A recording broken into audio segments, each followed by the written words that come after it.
Yo, what's good, YouTube, man? It's Gabe with another Fan TV. Back at you on the video. Like the content of this video, go smash that like button. Like the content of this channel, go subscribe, man. Look, so we're gonna talk about Ravens day 3 in totality, and we're gonna talk about my overall feelings about the draft class as a whole, right? So the Ravens had 8 picks on day 3. They used all 8, leaving the Ravens with an 11-player draft class, right? We talked about it before. All 11 players will not make this team. But what we can do, we can talk about the person that they selected and maybe see what the Ravens' vision is for this player, right? Okay. One thing you're going to notice about this draft class, especially on the day 3, is that the Ravens took guys that were extremely athletic, guys with high RAS scores, right? You know, those RAS scores that come out around the combine and the pro day that, kind of that on a scale of 1 to 10, put a guy as an athlete, based on past numbers and things like that, right? Your 3 cones, your shuttles, your 40s, your height, your weight, all kinds of things. You get a score out of that.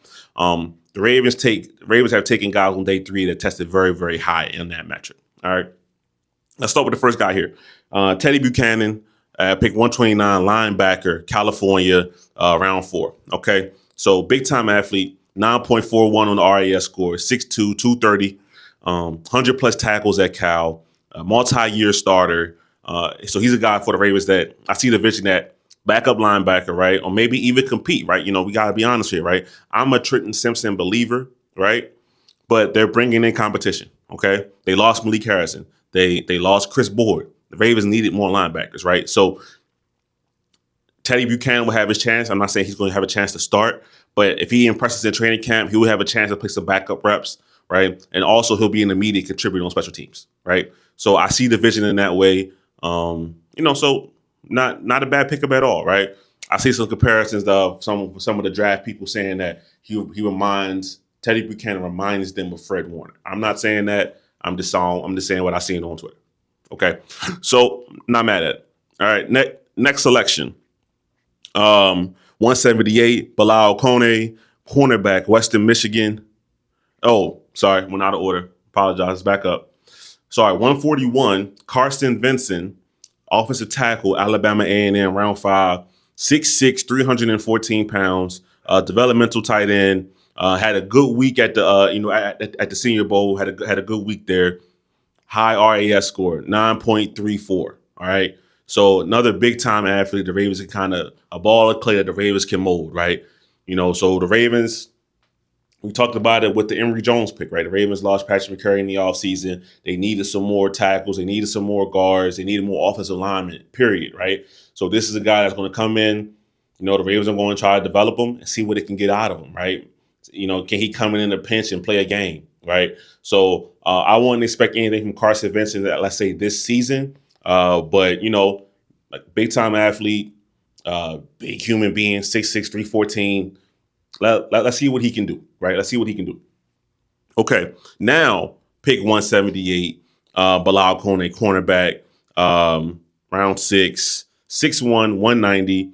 So I looked him up on the NFL.com draft profile that Lance Sarline does. So he said he's a patient and composed from the press with a jab to irritate pass catchers. All right, adequate footwork to pedal and match the release, and he's a decent tackler, right? That's kind of the bullet points that I saw from him. So good size, 6'1", 190. We'll see what he could do for the Ravens, right? The Ravens need to add some more corners here. Obviously, the Ravens didn't think cornerback was as big of a need as maybe some other fans thought, right? They're good with signing Uzier.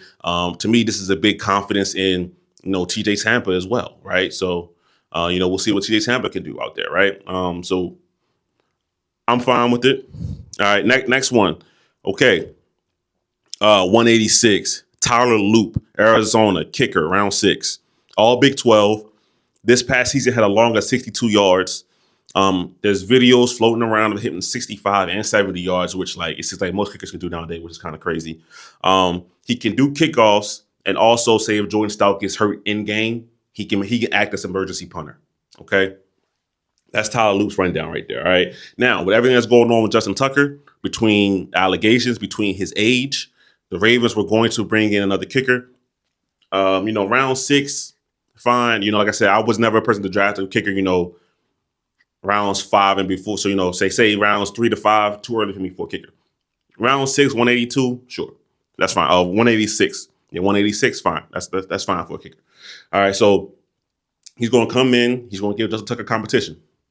Simple as that. All right. We'll see where it plays out from there. As of right now, I see Justin Tucker being on this team. Unless something happens in the case that a major breakthrough happens, just by the way the Ravens are handling it, they when they asked Eric DeCosta at the press conference, Eric DeCosta, excuse me. Yeah, he said Justin Tucker was in the building just this past week. So, take that for what you will. Okay. Now, I'll be honest, I watched my favorite selection, 203. I watched every game that he played last year because I watched every Colorado game. LaJohntay Wester, Colorado wide receiver, round 6, 5'10", 165. LaJohntay Wester, outside of obviously Travis Hunter, the unicorn, right, was Colorado's most dependable receiver last year. Okay, between decent hands, good separation. When they needed a big play and it wasn't coming from Travis Hunter, it was coming from LaJohntay Wester. Okay. All right. So slot machine, right? He's going to get in and out of his breaks, wiggle, burst, good separator, like I said. And then the Ravens said it in the pre-draft. We're looking for a kick returner, punt returner in this draft. We're looking for one. LaJohntay Wester automatically gives them somebody like that. So to me, this is a guy, when we get to training camp, right? And you start hearing, I start doing the reports, you start hearing about, man, LaJohntay Wester's having a good day. Do not be surprised. All right. Because initially he's going to make this team as kick returner.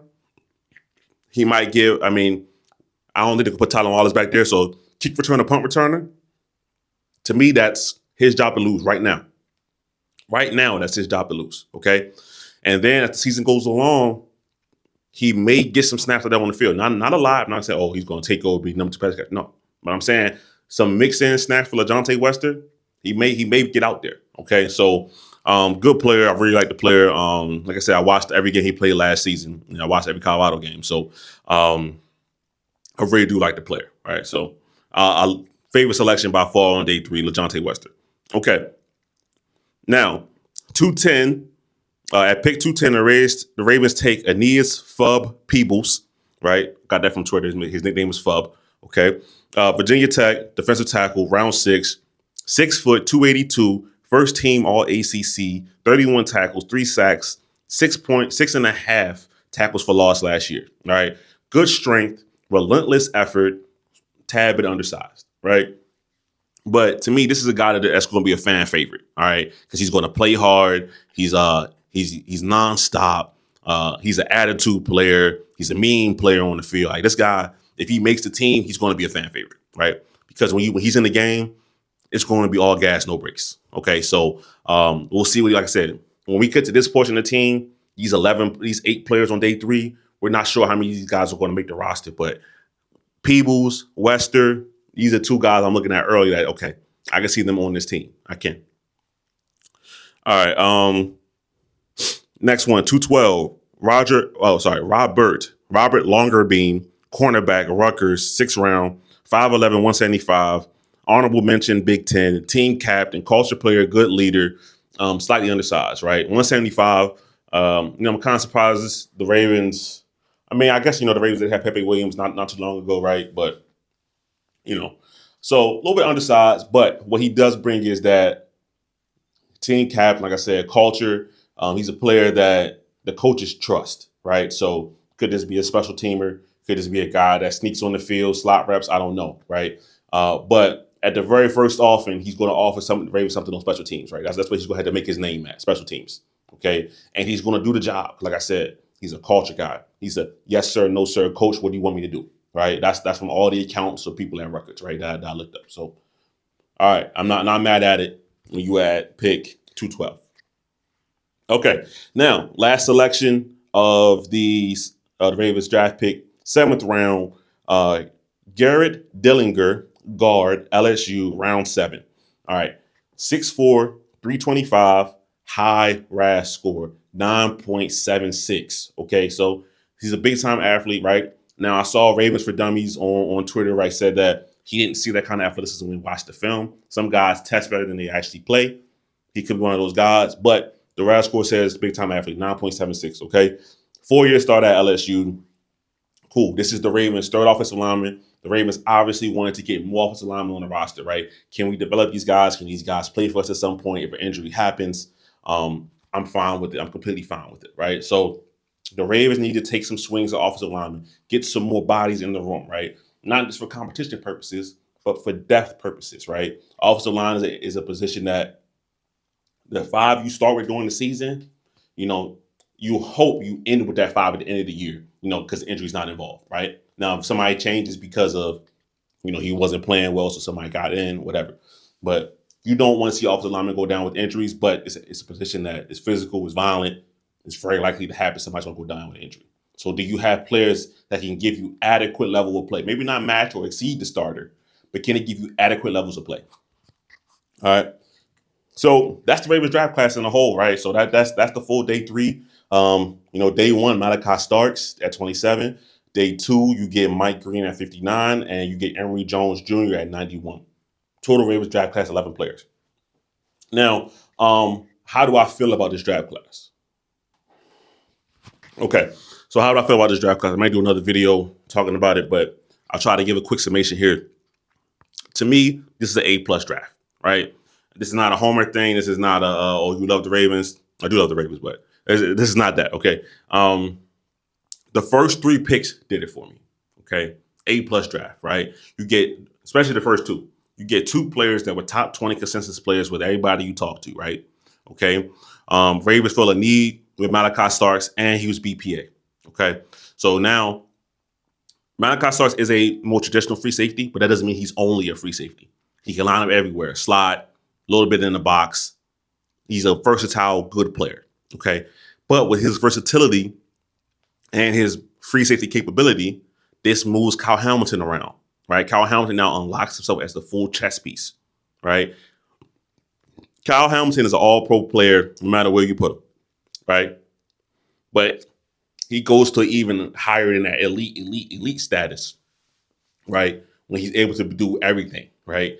He can line up at edge. He can line up at slot. He can line up deep, right? He can line up at inside linebacker. When you allow him to do these things, another player is unlocked, okay? All right, so, Mike Green, I talked about it. Mike Green has the potential to be the Ravens' best pass rusher day 1. He has that potential, okay? So I love it, all right? So how I felt about this draft, because like I said, A+, they hit 2 of the biggest needs with 2 good players, right? It's not like they just got okay players. These are 2 impact day 1 starters, all right? And then Emory Jones has a good athletic profile, decent blocker, and he's going to give the Ravens that swing versatility. I don't know if he's going to compete for a guard spot day 1. I don't know that. But he's somebody that can fill a little bit of a void that Patrick McCurry has, right? Now, he's not all 5 positions like Patrick McCurry, right? Which is fine. I mean, the Ravens don't need to do a like for like. But you get some versatility. Okay, so for me, good draft class, right? Good draft class. I can see guys on the back end really making an impact on his team, a Teddye Buchanan, like I said, LaJohntay Wester, a Tyler Loop if he wins the starting job from Justin Tucker, okay? Aeneas Peebles, right? So at least 4 of these picks on day 3, I could see making an impact for the Ravens next season at some point, right? So to me, that's a good draft. That's a good draft. All right, so that's my thoughts on. Like I said, A+ for me, just off of the first 3 picks alone, is A+. Right, everything else cherry on top, and they got some couple of players that I like here once I really looked into it. So I'm fine with the draft as a whole. Let me know what your thoughts are about on the draft. Give me a grade, right? A, B, C, D. How you feel about the Ravens? I might even put a poll out there later today. But that's my thoughts on the man. This is Gary Roots, another Fan TV. I'm out.